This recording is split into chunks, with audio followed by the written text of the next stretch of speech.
Keling endi deltani qanaqa qilib chiqarishni ketma-ketlikda ko'rib chiqamiz. Hozir kapituldan 75 gradus issiqlik chiqsa, qaytishi 55 deb olamiz. Endi o'rtacha hisob 55 kelsa, normalniy hisob bo'ladi.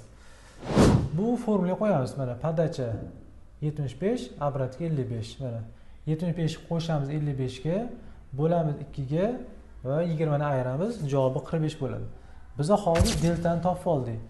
Kapituldan 75 gradus chiqqanda. Endi keyingi formula qo'yamiz. Mana bu keyingi formula bu issiqlik quvvatini hisoblash uchun. Xo'p. Bu yangi o'shanaqa 45 chiqarish uchun minimalniy quvvati biz 150 deb olamiz. Xo'p. Yengisi bizga 45 delta bo'pti. Bo'lamiz minimalniysi 70 edi. 70 da 150 edi. Darajasi 1/3 barobar. Hop. Endi kalkulyatorda hisoblash oson, bilasizlar. Kalkulyatorni ochib olamiz. Hop. 45 ni birinchi hovuz ichidagi hisobla 45 ni bo'lamiz 70 ga. Chiqadi 0.64. 150 Buni ko'paytirib hovuz ichida 0.64 ga. Daraja 1/3. Xo'p. Keyin darajaga chiqara olamiz.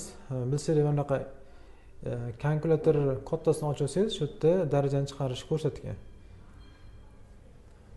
0.64 ni va darajaga qo'ysangiz 1/3.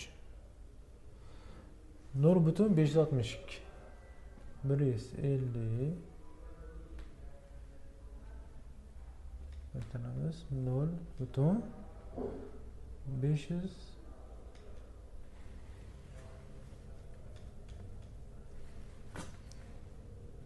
562 barobar.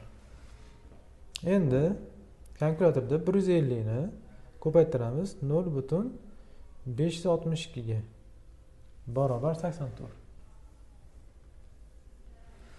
Mana hozir radiatorimiz 150 vat berayotgan radiator, masalan, o'zini pasportida 150 berayotdi degan radiator, agarda o'zi bizani o'sha issiqlik tizimimizga hisob-kitob qiladigan bo'lsak, 84 vat berayapti.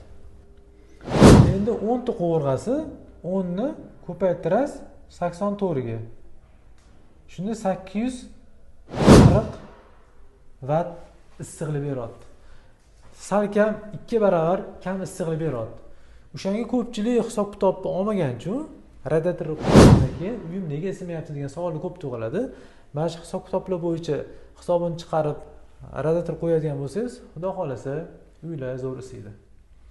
Agar ma'lumot foydali bo'lgan bo'lsa, kommentariyada savollar qoldiring. Qanaqa ma'lumotlar kerak, savollar bo'lsa yozsangiz, shunga qarab turib yana videolar tayyorlaymiz. Sog' bo'linglar.